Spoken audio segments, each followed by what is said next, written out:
통해서 어떤 깨달음이나 가치를 발견해 의견을 제시할 수도 있고, 이걸 보면 뭐가 드러나냐면 그 사람의 세계관이 드러나요. 작가의 세계관, 가치관이라고 그러죠. 이 사람은 가치관이 이렇구나, 세계관이 이렇구나, 사상이 이렇구나.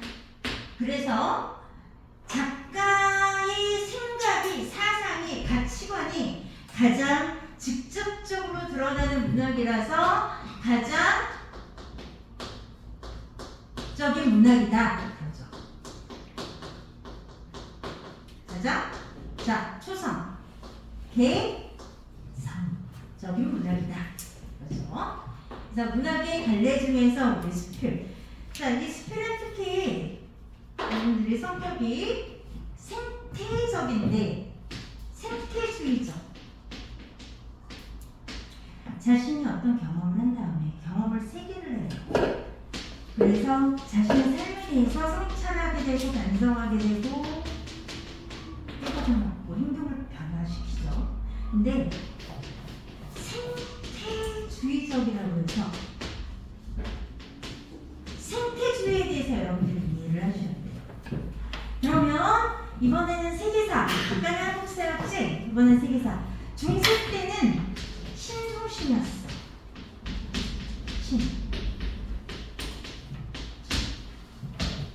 예술이 신성신이었단 말이야. 예술도 그렇고 모든 생활 양식. 그런데 근대에 와서는 신은 죽었다. 또 니체. 인간중심. 자, 현대 지금은 인간중심에 대해서 비판적인 사고를 하기 시작했어요. 인간중심이 좋은 건가?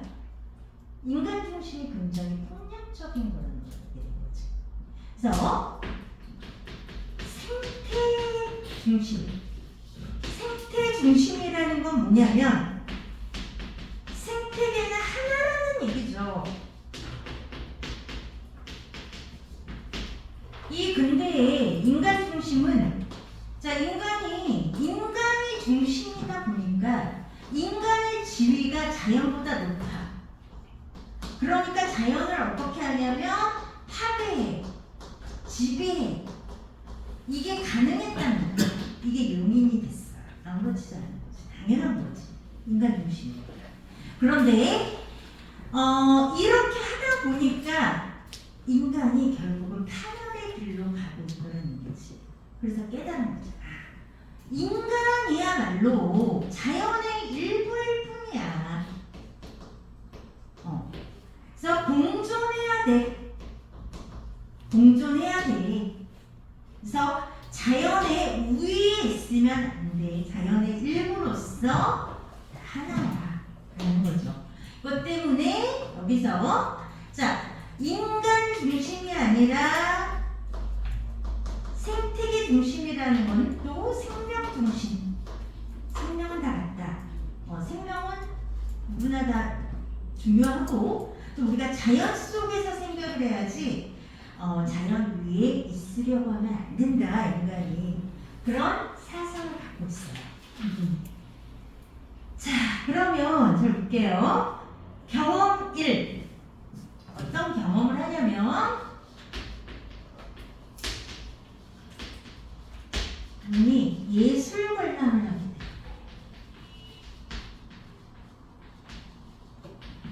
예술 관람을 해요. 광주 비엔날레에서 태국의 호술로이라는 작가의 감성적 기계라는 작품을 본 적이 있다. 예술인데 이게 뭐냐면 감성적 기계야. 감성적 기계에다가 밑줄 쳐봐. 작품명이 감성적 기계였어. 이거 본 적 있어. 이게 뭔지 설명이 나오죠. 네? 이 작품은 여기에 대해서 쫙 설명해. 1965년형 폭스바겐의 엔진과 핸들, 타이어, 쉐이시 등을 완전히 제거하고 차체를 뒤집어 그네 침대로 설치한 것이다. 즉 폭스바겐이라는 차를 그네 침대로 만든 거야.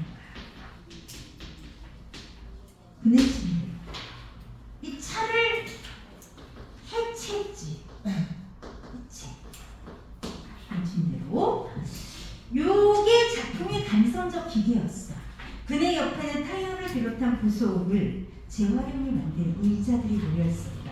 차체로 만들어진 그네 침대 속에서 아이들이 텔레비전을 보고 있는 동안 나는 타이어를 쌓아 만든 의자에 걸터 앉아 그 감성적 기계를 바라보았다. 흔히 차를 뭐라고 하냐면 달리는 무기라고 하는데 비유, 밑줄쳐. 차의 비유를 달리는 무기. 차를 달리는 무기라고 했다는 거지.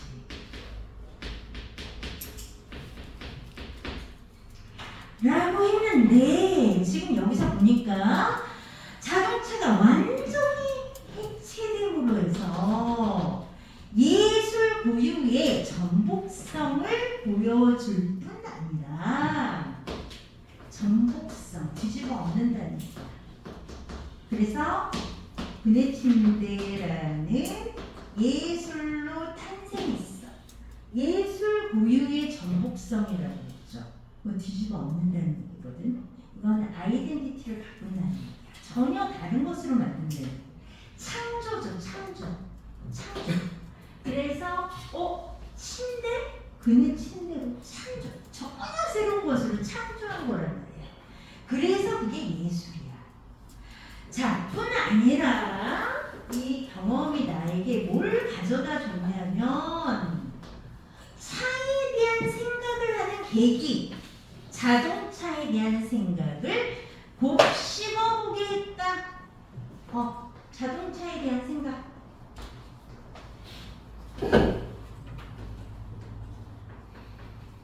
첫 번째 경험이었죠. 이것이 여기 삼풍백화점이라고 혹시 들어봤니? 그 삼풍백화점은 무너지기 전에 이런 걸 했었어요. 그 중간에 이런 차체를 막 전복해가지고 그냥 똑같아. 이런 거 해놓고 뭐라고 하면은 그 주변에서 이렇게 구경하고 애들 막 타보고 앉아보고 문신 걸 돌아다니면서 대기표 주고 한국에 몇 대 없는 그런 차도 있잖아. 전시하고 했었어요. 그런데 삼풍백화점이 무너진 이유가 그것 때문인 것 같아요. 그냥 그걸 하다 보니까 이 기둥이 없어. 기둥이 없는 공법을 세웠거든. 들어가면 쫙 뚫려있어. 공간이 이렇게. 그리고 그 전시를 하는 거야, 가운데. 그러니까 그 당시 우리나라에서 가장 럭셔리한 백화점. 나 일주일에 한 번은 갔었는데 집이 가까워서 그 무너졌을 때 진짜로 화장 안 하고 이렇게 상록고등학교까지 소리가 들렸어. 진짜 보통 이렇잖아. 이게 아니라 이렇게 1시간 동안 소리가 들려. 여기 있지? 히프했어. 그래, 그 다음 주는 유쿠하다. 막 이런. 그 다음 주는 어디다. 막 이런. 근데 그걸 했었어요. 그러니까 되게 좋아했지. 사람들이 와 저럴 수도 있어. 흥미를 가지면서 관람을 했던 거야. 그런데 이 작가는 뭐냐면 이걸 보면서 차에 대해서부터 한번 생각을 해본 거죠. 두 번째 경험. 자, 두 번째 경험은 동력단의 초보 딱지도 되지 않은 상태에서 자동차가 주는 편리와 불안을 아주 예민하게 느끼고 있었다. 이게 초보네, 초보. 면허를 따놓고 5년이 넘도록 차를 살 생각이 별로 없었다. 그런데 아이들을 데리고 객지로 이사한 후로는 하나부터 열까지 내 손으로 해결해야 했고 어쩔 수 없이 운전을 하게 되었다. 처음에 출퇴근 때나 장을 볼 게 많을 때만 차를 가지고 다녔다. 실용적인, 실질적인 목적일 때만 갖고 다녔다는 얘기야. 그러나 마음이 답답할 때 무작정 차를 몰고 교회로 나가는 습관이 생겨나기 시작했고 실제적인 목적 없이도 차를 모는 일이 들어갔다. 누구의 방해도 받지 않고 나를 어디로든 데려다 줄 수 있는 밀폐된 공간에 자 밑줄 누구의 방해도 받지 않고 나를 어디로든 데려다 줄 수 있는 밀폐된 공간에 그렇게 조금씩 길들여져 갔다. 이거는 사람이 길들여진 건데 차의 어떤 매력이냐면 차는 인, 아웃의 매력을 같이 갖고 있어요. 밀폐, 나만의 공간. 여기서 뭐든지 다 할 수 있어. 차 안에서 밥도 먹을 수 있고 잠도 잘 수 있고 전화할 수 있고 책도 볼 수 있고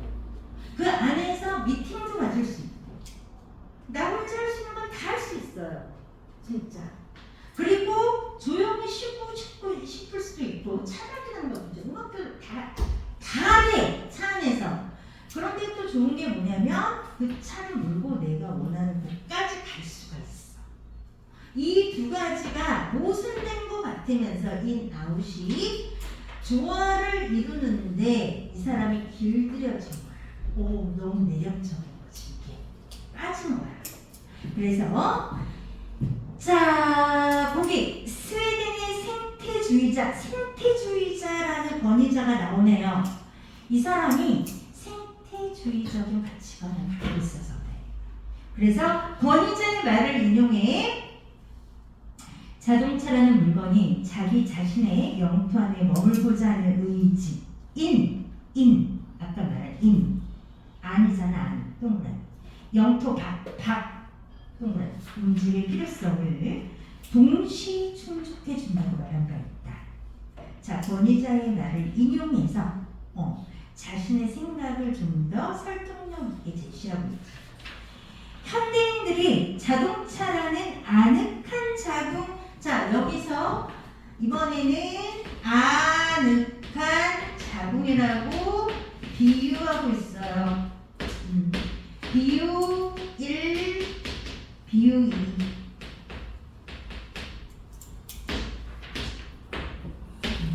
왜냐하면 인간이 엄마 자궁 안에 양수 속에 누워있을 때가 가장 편안하고 아늑한 상태라고 이제 학자들, 전문가들이 얘기를 하거든. 거기에다가 비유를 한 거죠. 아늑한 작은 것다. 자, 그래서 잠시도 떨어지고 싶어하지 않는 것도 바로 이 모순된 욕망 인아웃 동시에 충족하고 싶은 모순된 욕망. 자동차라는 공간이 해결해 주기 때문일 것이다. 인 앤 아웃이 동시에 충족이 된다는 얘기죠. 동시 충족.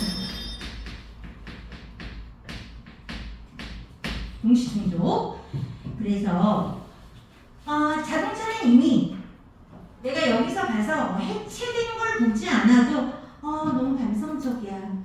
자동차는 정말 아늑한 작은 것들 곳이지. 나에게 힐링을 주는 공간이야. 감성적 기계 노릇을 하고 있는 셈이다라고 자기가 느낀 거야. 두 번째 경험에서.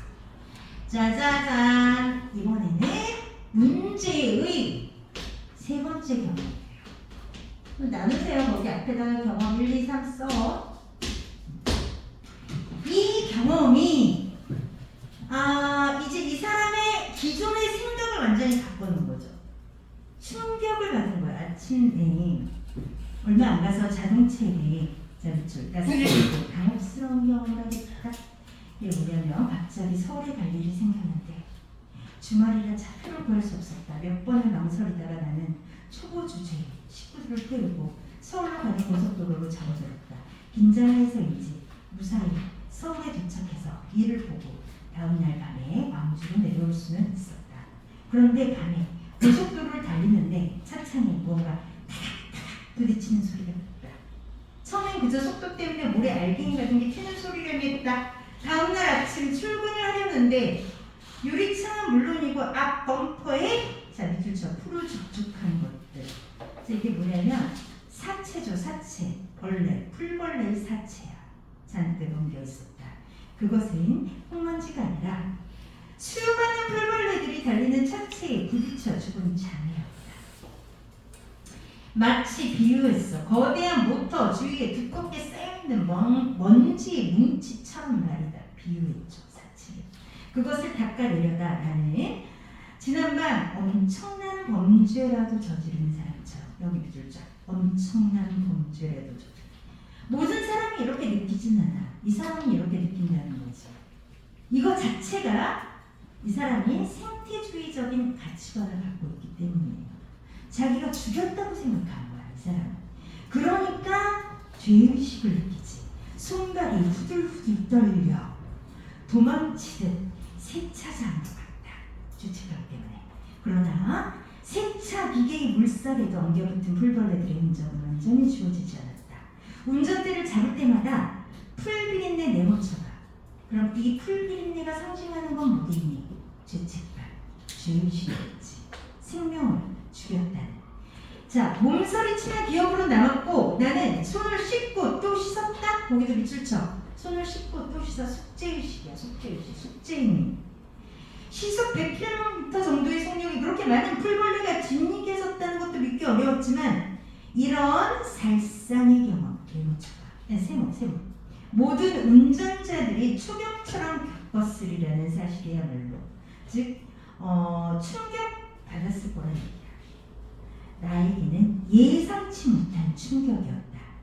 인간에게 안락한 공간이 다른 생명을 해칠 수 있다는 자각 밑줄 치세요. 그제서야 찾아왔다. 그래서 풀벌레가 창에 부딪혀서 죽은 풀벌레의 자매를 본 거야. 그래서 여기서 각성을 합니다. 문명의 이기가 뭐니 얘들아? 문명의 이기가 뭐예요? 여기서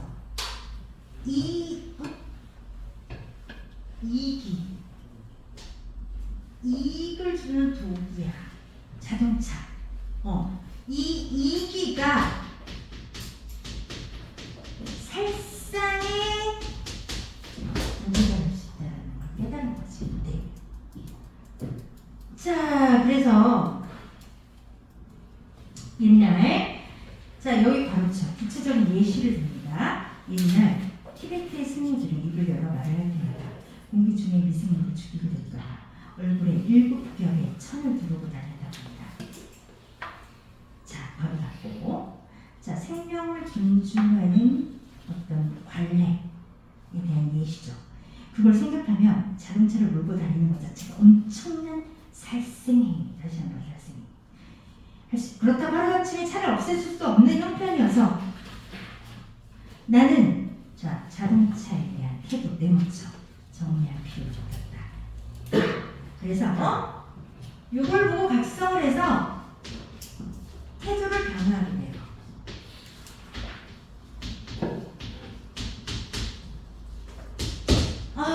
맞다. 지금 한국이 오자마자 갔네. 여기 영상 보내줄게. 이거 하고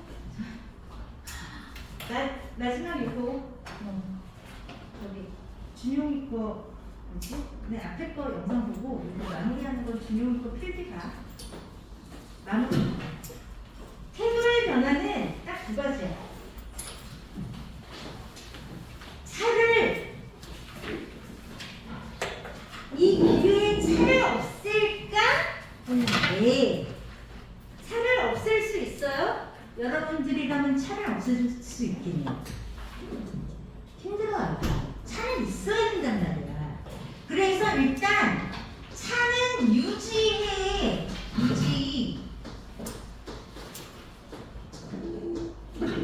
소유는 하되 조건이 있어.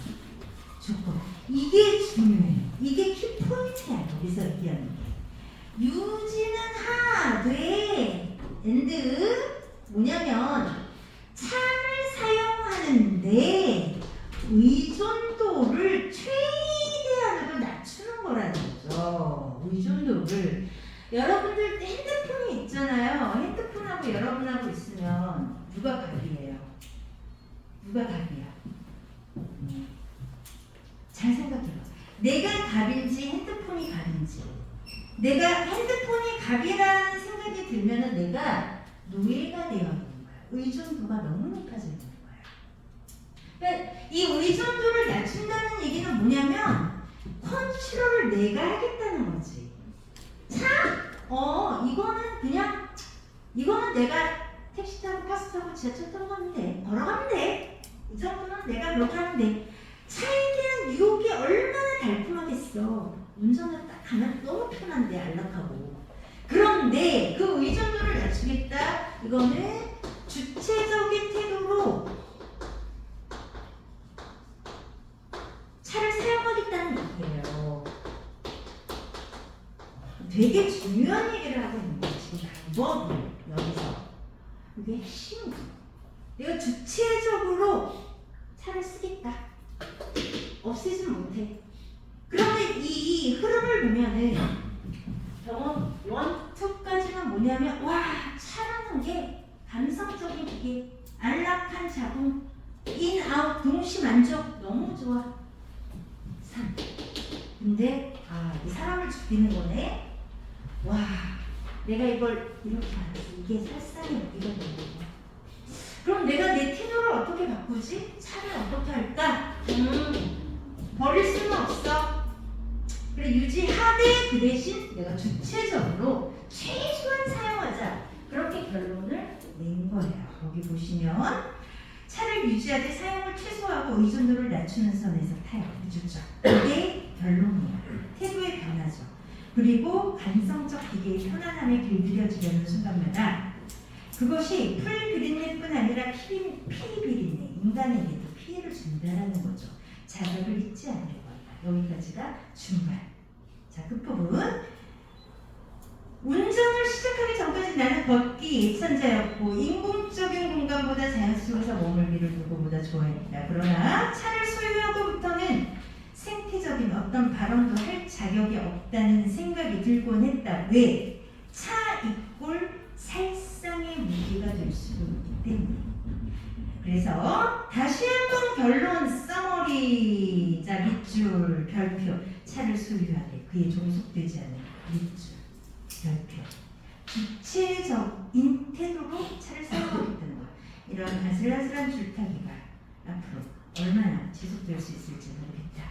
다만 그날 아침에 풀비린내가 원죄의식처럼 운전대를 잡은 내 손에 남아있을 따릅니다. 내 마지막 문장 역시 뭐냐면 원죄의식, 내가 죄가 있다고 원래부터 생각하는 걸 원죄라고 하죠. 원래 죄를 안고 태어났다.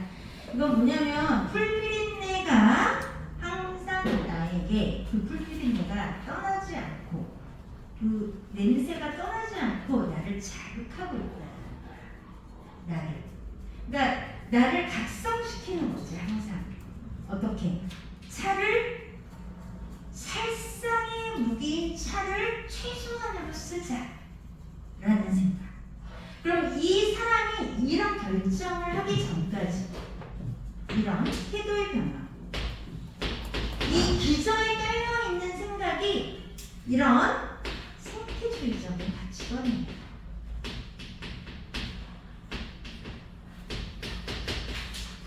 이런 생태주의적인 가치관을 갖고 있기 때문에 이거 차 몰고 다니다가 이렇게 생명을 죽일 수 있구나. 그냥 최소한으로 쓰자라고 과감하게 결단할 수 있는 거지. 이 사람의 세계관, 가치관이라는 거다 이게. 그래서 이게 잘 드러난 거죠. 그렇게 어려운 스펙은 아닙니다. 그렇지만 다음 시간에 정리할게요. 일단 시간이 끝났으니까. 그러면 다음 시간에 여러분 이거 뭐 문제 끝까지 풀어서 일단 책을 내주셔야 돼요. 책 검사합니다. 교재 검사요. 교재 문제 하시고 주차별 교재는요. 일단 오늘 배운 부분 있죠. 적동세까지. 수능 기출은 일단 내가 여기가 35페이지는 김소월 시인의 모든 작품들 있죠. 수능 기출 그거거든. 이제 그거까지는 안 풀어도 돼. 일단 교재하고 오늘 배운 부분 34페이지까지만 해놓으시고요. 가능한 클리닉에서 질문도 하고 테스트도 받고 충분히 피드백을 받고 그 앞에 뭐가 이렇게 끝나나? 또 클리닉이 있어 그 앞에?